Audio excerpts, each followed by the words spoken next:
March of 1974, a 40-year-old businessman checked into a hotel room in New Orleans. He had a return flight booked, a ride arranged from the airport, and a wife waiting for him at home. He never got on that plane. He never picked up his bags. And to this day, more than 50 years later, nobody knows what happened to him. This is the story of Gabriel Caporino, known to friends and family as Gabe, and one of the strangest corporate disappearances in American history.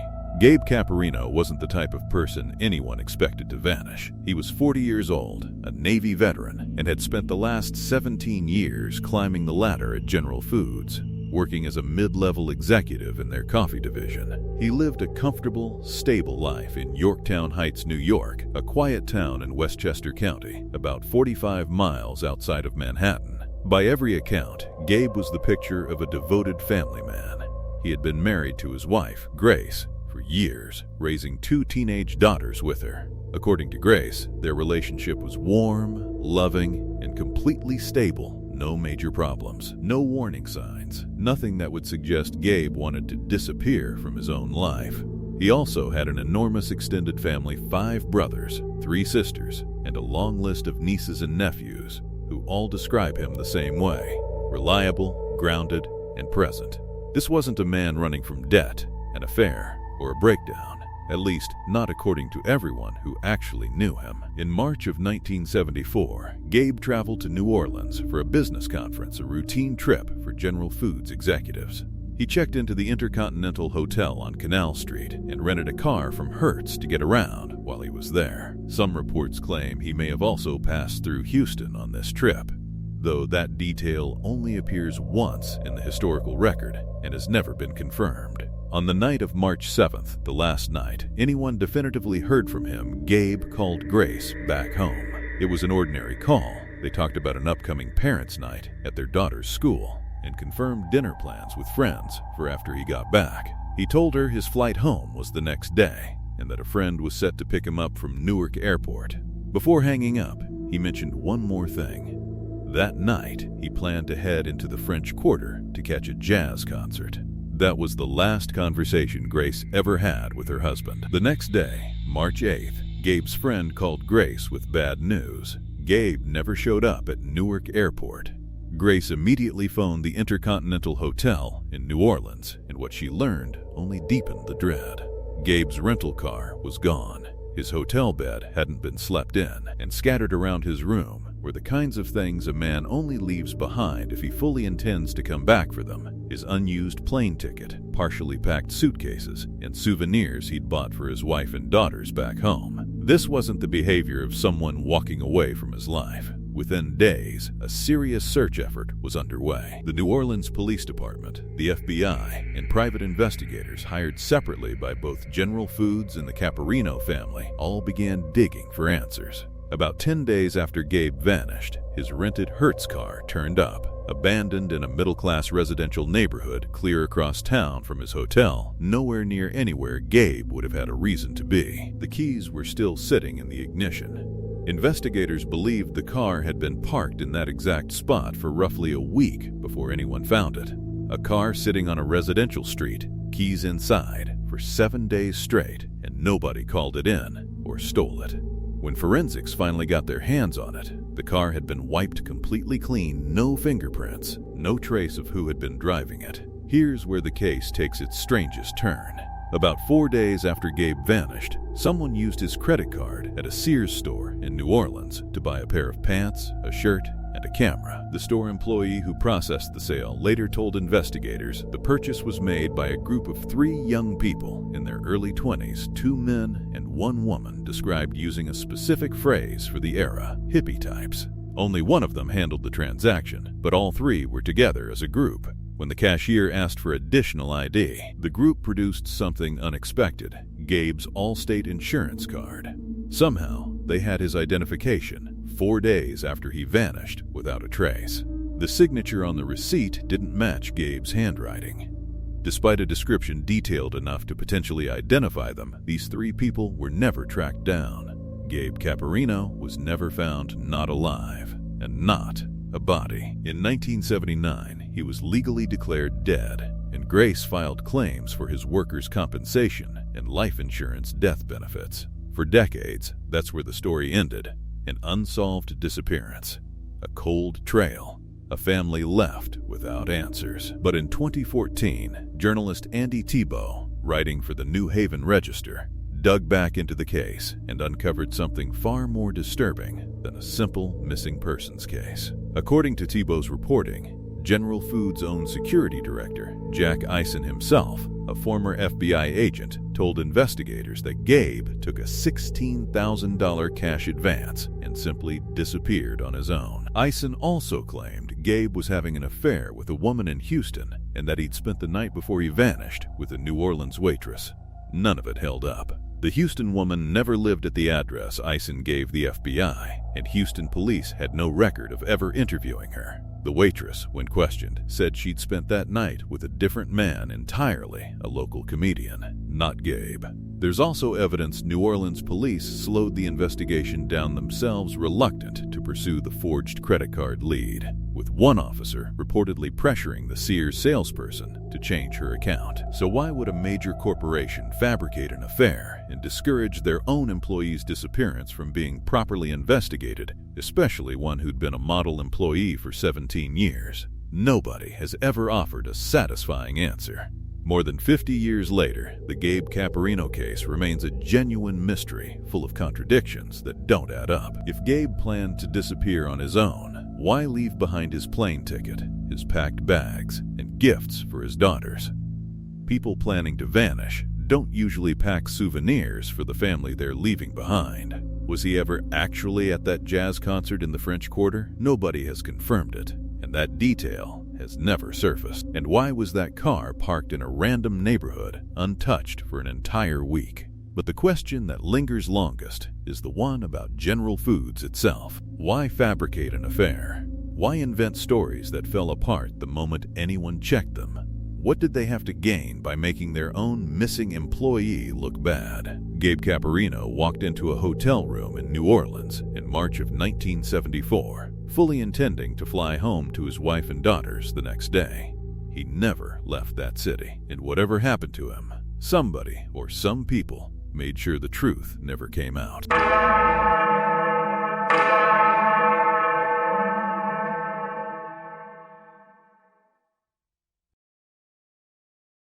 Case number 2. The woman who vanished on the Devil's Road. Imagine driving a route you've taken dozens of times before. You know every turn, every mile marker, every gas station along the way. Now imagine, on one ordinary summer morning, you simply never arrive, and when your car is finally found, it's sitting on a road you had no reason to ever be on, with everything inside it untouched, and you're nowhere to be found. No footprints, no trail, no trace. This is the story of Emma Tresp and one of the strangest unsolved disappearances buried inside the Pecos National Forest. On the morning of August 31st, 1998, 71-year-old Emma Tresp left her home in Stillwater, Oklahoma, and set out on a drive she'd made before. She was heading to a retreat at the Benedictine Monastery, just outside Pecos, New Mexico, a place she knew well, having made this exact trip several times in the past. According to her children, Emma was in excellent health at the time, with no history of memory problems or any condition that would explain her getting lost. She never made it to the monastery. And her case isn't even an isolated one. Emma is one of at least 5 people who have vanished without explanation in and around the Pecos National Forest over the years. The last confirmed sighting of Emma was at a gas station in Santa Rosa, New Mexico, at around 3 p.m. From there, she should have reached the monastery within an hour and a half to 2 hours at most. The weather that day was about as ordinary as it gets for a New Mexico summer, clear skies, a comfortable 70 degrees, with sunset not coming until between 8 and 9 p.m. In other words, even if Emma had taken a scenic detour, she had more than enough daylight to find her way. There were a few reasonable routes she could have taken to reach the monastery, and every single one of them was a well-maintained, paved highway roads she'd safely driven before. But that's not where her car was found. Emma's car turned up on Highway 63A, a rough, easily missed back road that locals have given a rather unsettling nickname, Camino del Diablo, or the Devil's Road. This road doesn't lead to the monastery. It doesn't connect to it. It simply dead ends deep inside the Pecos forest, with no waypoints, no towns, and seemingly no reason for anyone unfamiliar with the area to ever turn onto it, let alone someone who already knew the correct paved route by heart. So why would a woman who had safely made this exact drive multiple times suddenly veer onto an obscure dirt road she'd never used before? It's possible she was navigating from an outdated map that mislabeled the road. Her family did mention that she could occasionally get confused while driving. But even accounting for that, the contrast is jarring. Emma was someone who knew this trip cold, and the road she ended up on bore no resemblance to anything she would have previously experienced. People who have actually driven Highway 63A describe it as smooth for the first stretch before rapidly deteriorating into a maze of potholes, deep ruts, and steep, narrow sections barely wide enough for a single car. It's surrounded by dense, gnarled forest and scattered, ramshackle homes, the kind of terrain that feels isolating even to someone comfortable with the outdoors. It's hard to imagine mistaking this road for the immaculate paved lane that actually led to the monastery. On September 6th, 6 days after Emma went missing, a hunter discovered her small Honda lodged against a rock along this back road. Apparently, after the oil pan had been damaged in the rough terrain, investigators concluded that she had taken a wrong turn and become stuck. Here's where the case turns from a simple wrong turn story into something far more unsettling. The car was locked. Everything inside it, her luggage, her money, a fully charged cell phone, was untouched, sitting exactly where she'd left it. By most accounts, her purse was missing, though even that detail has been disputed over the years. What truly disturbed investigators and searchers wasn't what was inside the car, it was what was around it. The evidence showed that Emma had gotten out of the vehicle and walked around it briefly. And then, nothing. No footprints leading away from the car toward the road. No footprints heading off into the surrounding forest. Search dogs picked up no trail beyond the immediate area around the vehicle. There was no blood, no torn clothing, no sign of a struggle or an animal attack, nothing that pointed to what happened next. It was as if she simply stepped out of her car and disappeared from that exact spot, with no physical trace of which direction she went, or whether she went anywhere under her own power at all. To be fair, there is a more grounded possibility here. Depending on weather conditions in that specific location between August 31st and September 6th, moisture or rain could have erased footprints and scent trails before the search even began. It's a far less dramatic explanation, but a real one worth considering.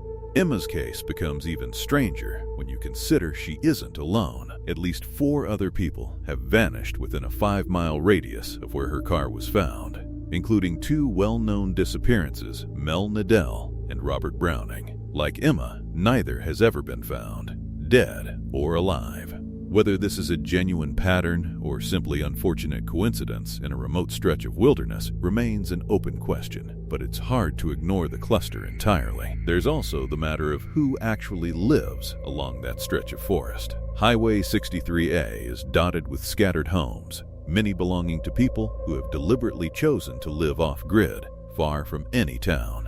There have long been rumors, unconfirmed and unproven, of a serial killer operating somewhere in this part of New Mexico, though that kind of rumor tends to follow remote regions like this, regardless of evidence. It does raise a fair question, though. How thoroughly were these isolated residences checked during the search for Emma? It's also worth considering a more mundane, tragic possibility that Emma was involved in some kind of accident on foot, perhaps struck by a vehicle belonging to someone living in the area, who then panicked and concealed what happened.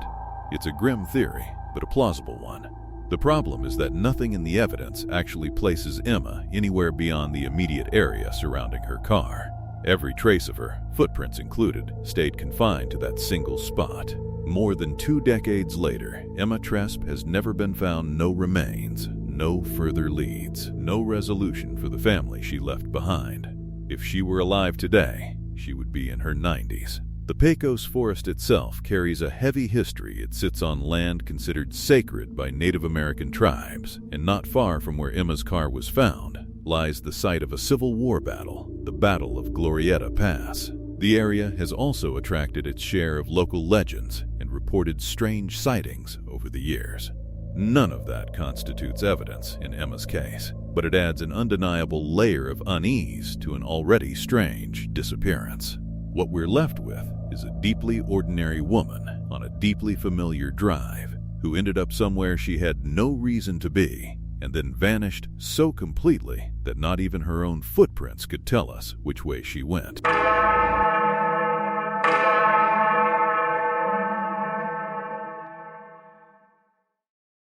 Case number 3, the 15-minute walk that never ended. Some disappearances happen in remote forests, on lonely highways, in places where it almost makes sense that someone could vanish without a trace. This isn't one of those cases. This one happened on an ordinary Wednesday morning in a quiet residential neighborhood on a walk that should have taken 15 minutes, and to this day, nobody knows what happened. This is the story of Jason Jolkowski. Jason Anthony Jolkowski was 19 years old in the summer of 2001. He was a part-time student at Iowa Western Community College, living at home with his parents in Omaha, Nebraska, and working at a fast food Italian restaurant called Fazoli's. He'd actually just lined up a new job, set to start about a week after this day. By every description, Jason was a gentle, quiet presence. His mother described him as polite, considerate, shy, and genuinely helpful, with a small but close circle of friends.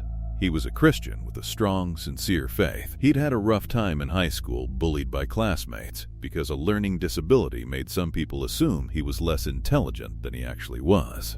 In reality, Jason had above-average intelligence and a particularly sharp memory, especially when it came to sports trivia. On Wednesday, June 13th, 2001, Jason's boss called and asked him to come in early. The restaurant was short-staffed that day. Normally, Jason drove himself to work, but his car was sitting in a repair shop.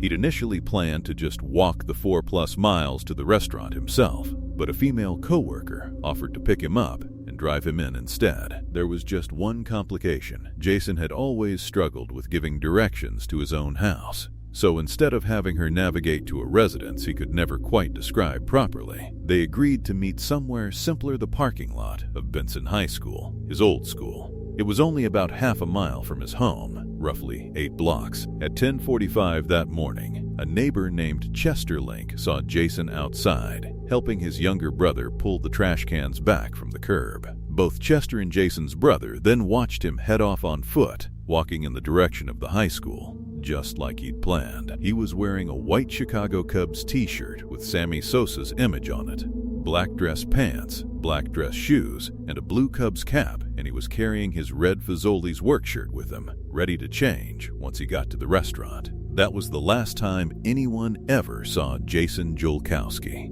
Sometime between 11:15 and 11:30 that morning, his coworker called the Jolkowski house from a payphone at a gas station, growing concerned. Jason's younger brother, Michael, picked up the phone and, in what was apparently a fairly normal joke among kids at the time, pretended to be Jason. He dropped the act almost immediately once he realized how worried the coworker actually sounded. Jason had never shown up. He wasn't at the high school. He wasn't anywhere. When investigators eventually checked the security cameras covering the high school parking lot, the footage told them nothing. Jason never appeared on any of those cameras.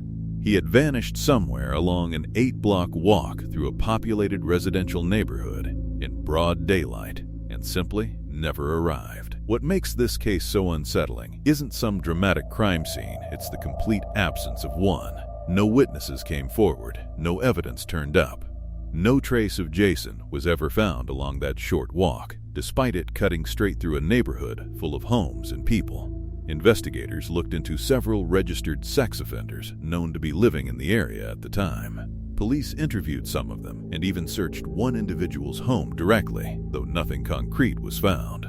They also spoke with an older man Jason had worked with at a previous job, known for socializing with younger men at his house, but again, no evidence ever tied him to the disappearance. For a while, suspicion online has drifted toward Jason's younger brother, Michael, largely because of that prank phone call. But that explanation falls apart quickly. Pretending to be a sibling on the phone was a common, harmless joke among kids at the time, not evidence of involvement. And if the family were somehow responsible, it's hard to reconcile that with what they actually did afterward, holding press conferences, appearing on television to search for answers, and eventually founding Project Jason, a non-profit organization built specifically to help other families of missing persons.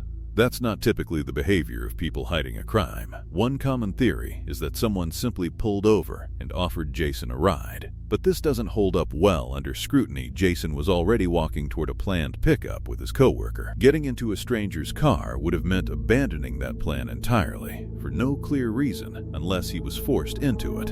And in a residential area in the middle of the day, it seems unlikely that absolutely nobody would have noticed a teenager being forced into a vehicle. Another theory points to a hit and run, that Jason was struck by a car, and the panicked driver took his body rather than report it.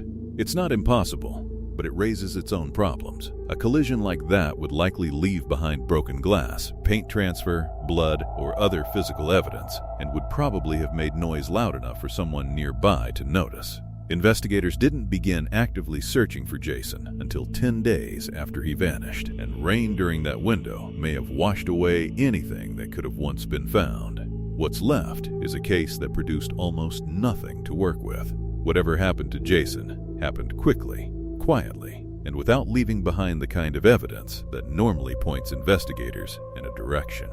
More than 2 decades later, Jason Jolkowski has never been found. No body, no confirmed sighting, no resolution. The walk that should have taken 15 minutes simply ended somewhere in those 8 blocks, and whatever happened next has remained a complete mystery ever since.